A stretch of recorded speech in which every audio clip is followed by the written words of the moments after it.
Good morning, students.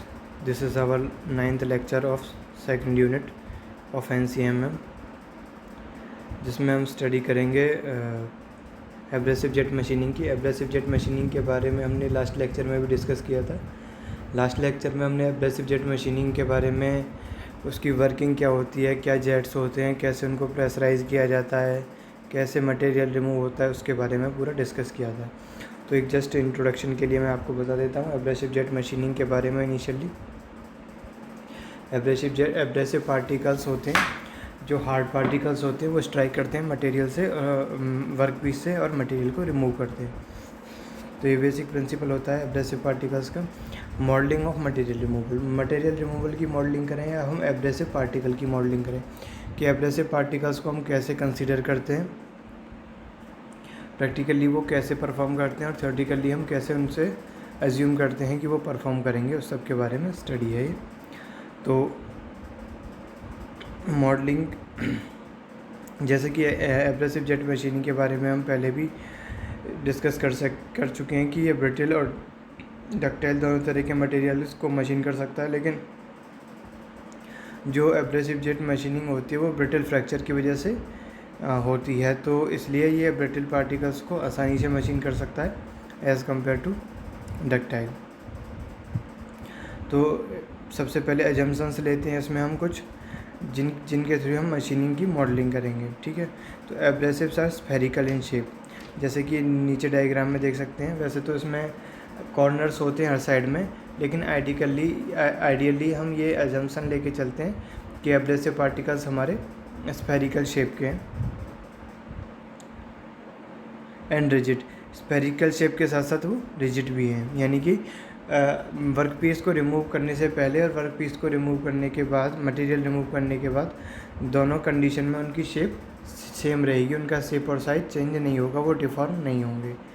The particles are characterized by the mean grit diameter. जो ये circle बना हुआ है स्फेरिकल, अगर हम उसको करेक्टर इसको रिप्रेजेंट करें डी, तो जी डी जो होगी वो ग्रिड डायमीटर होगी, वो इस स्फेरिकल शेप की डायमीटर होगी। चाहे उसकी कोई भी शेप हो, हम उसे स्फेरिकल कंसीडर करके चलेंगे, और स्फेरिकल कंसीडर करने के बाद जो उसकी डायमीटर होगी उसको कैलकुलेशंस में यूज़ करेंगे हम as a actual dimension. The kinetic energy of abrasive are fully utilize in removing material, यानी कि काइनेटिक एनर्जी, जैसे इस वेलोसिटी से मटेरियल स्ट्राइक कर रहा है, वो वेलोसिटी पूरी ट्रांसफ़र कर दे रहा है वो वर्क पीस को, और वर्क पीस का पार्टिकल उस एनर्जी के थ्रू ब्रिटल फ्रैक्चर हो रहा है उसमें, और उसके बाद वो बाहर निकल के आ रहा है। Brittle material are considered to fall due to the brittle fracture and the fracture volume is considered to be the hemispherical with diameter equal to the chordal length. मतलब क्लियर है, जैसे कि एक तरफ हमने डक्टाइल मटेरियल की machining दिखा रखी है, दूसरी तरफ ब्रिटल मटेरियल की। तो अगर डक्टाइल मटेरियल से हमारा पार्टिकल स्ट्राइक करेगा तो जितना वॉल्यूम वो टकरा रहा है उससे, उतना ही वॉल्यूम वर्क पीस का रिमूव होगा। लेकिन ब्रिटल मटेरियल में क्या होगा, ब्रिटल फ्रैक्चर की वजह से मटेरियल रिमूव होगा, तो जितना टकरा रहा है उससे ज़्यादा वॉल्यूम रिमूव हो जाएगा, जितनी डेप्थ होगी उससे ज़्यादा होगा। और ये डेप्थ कितनी ज़्यादा होगी, जो इसकी चौड़ा लेंथ होगी ये 2r, ये क्या होगी, इसकी रेडियस के डबल होगी, यानी कि ये जो इसका लेंथ है 2r, ये इसके डायमीटर के बराबर है जो हेमिस्फीयर नीचे बना है ड्यू टू ब्रिटल फ्रैक्चर। ठीक है, for ductile material removal volume is assume to be equal, जैसा कि अभी हमने डिस्कस किया ही था कि अगर हम डक्टाइल मटेरियल की बात कर रहे हैं तो डक्टाइल मटेरियल के केस में क्या होगा, सेम वही वॉल्यूम होगा जो जितना कि वो डेप्थ तक जा रहा है मटेरियल की। क्लियर है। तो आगे अगर हम देखें हमने एक डायग्राम बनाया है कि जितना डिप कर रहा है उतना 2r उसके हेमिस्फेरिकल लेंथ के बराबर होगा, लेकिन ये जो डिस्टेंस है सी और डी के बीच में, इसको हम डेल मानते हैं। ठीक है, और ये यहाँ से सी से नीचे तक की लेंथ होगी जो वो होगी हमारी r, जो अगर हम ब्रिटल में निकालते हैं तो डक्टाइल मटेरियल में जो हमारा मटेरियल रिमूव होगा वो डेल की लेंथ के बराबर होगा, डेप्थ के बराबर, और ब्रिटल मटेरियल में जो होगा वो r के बराबर होगा। क्लियर हो गया होगा शायद।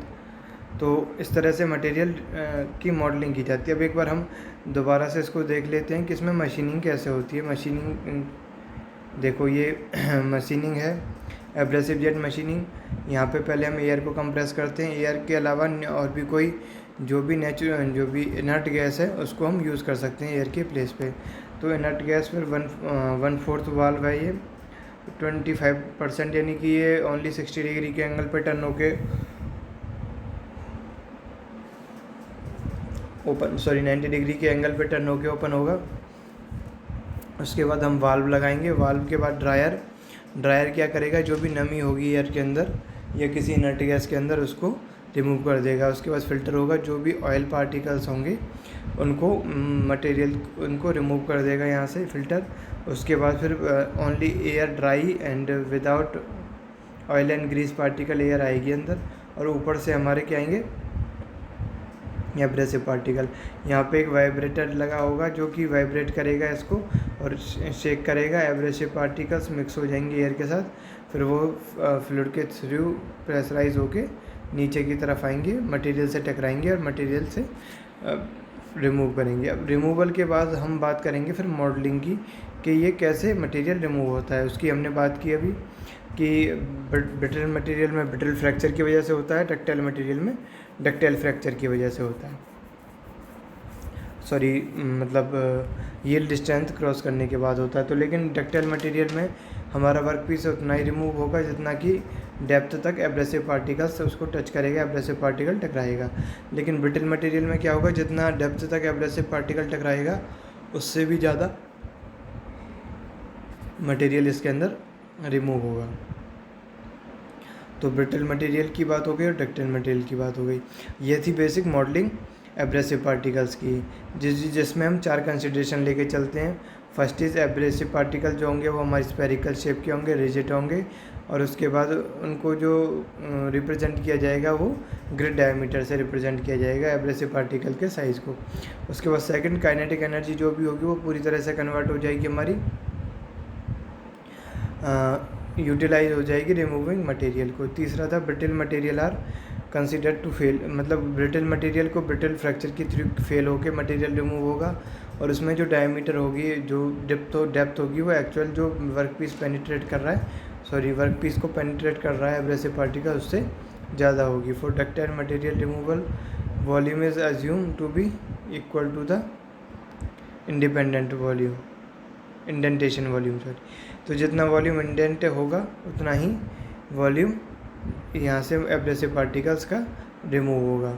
तो ये बेसिक डिफरेंस है डक्टाइल और ब्रिटल में, कैसे मशीनिंग में डिफरेंस होता है। उसके बाद हम नेक्स्ट बात करते हैं एप्लीकेशंस की।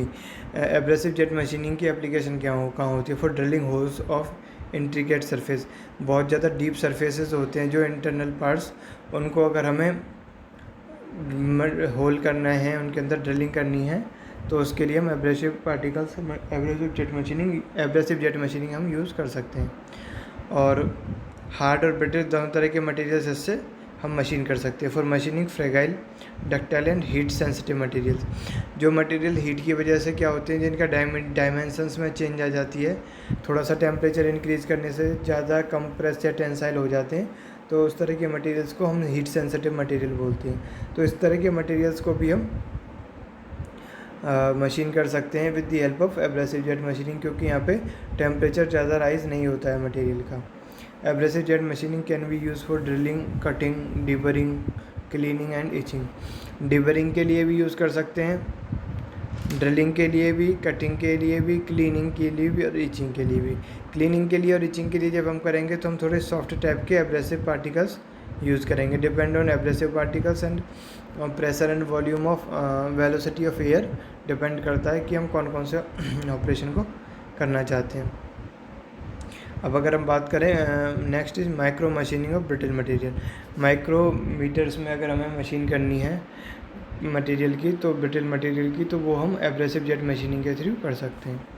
नेक्स्ट हमारा टॉपिक है लिमिटेशंस क्या क्या है एब्रेसिव जेट मशीनिंग की। एब्रेसिव जेट मशीनिंग में जो और हमारे पास mechanical non conventional machining process है उनके कंपेरिजन में क्या होता है, लो मटेरियल रिमूवल रेट होता है। तो MRR is low around 15 mm per meter square, sorry mm cube पर मिनट फॉर मशीनिंग ग्लास एक ब्रिटल मटेरियल है और बहुत ज़्यादा हार्ड नहीं होता है, मतलब उसकी स्ट्रेंथ ज़्यादा नहीं होती जिसको आसानी से मशीन किया जा सकता है, उसमें इतना कम टाइम लग रहा है। तो और पार्टिकल्स को अगर हमें मटेरियल रिमूव करना है तो उसमें और कम टाइम लगेगा। Abrasive particles tends to get embedded particularly if the work material is ductile. तो एम्बेडेड का मतलब क्या होता है, धंस जाते हैं मटेरियल के अंदर, उसके अंदर श्रिंक हो जाते हैं और उसमें ही रह जाते हैं। उनको रिमूव करने के लिए अलग से एब्रेसिव पार्टिकल आएगा तब वो रिमूव होके जाएगा। इस तरह का प्रोसेस हो जाता है। Tapering occurs due to the flaring of the jet. जैसे जैसे जेट की डिस्टेंस बढ़ती जाएगी नोजल से, वैसे वैसे क्या होता जाता है, वो थोड़ा फैलता जाता है। तो इस वजह से क्या हो जाता है, टैपरिंग हो जाती है। अगर हम होल बना रहे हैं तो ज़्यादा डेप्थ हम होल नहीं बना सकते। Environmental load is high, environmental जो लोड होता है वो भी बढ़ जाता है। तो ये था सब एब्रेसिव जेट मशीनिंग के बारे में और इस लेक्चर के बारे में। नेक्स्ट लेक्चर में हम अल्ट्रासोनिक मशीनिंग और वाटर जेट मशीनिंग के बारे में डिस्कस करेंगे। Okay, thank you.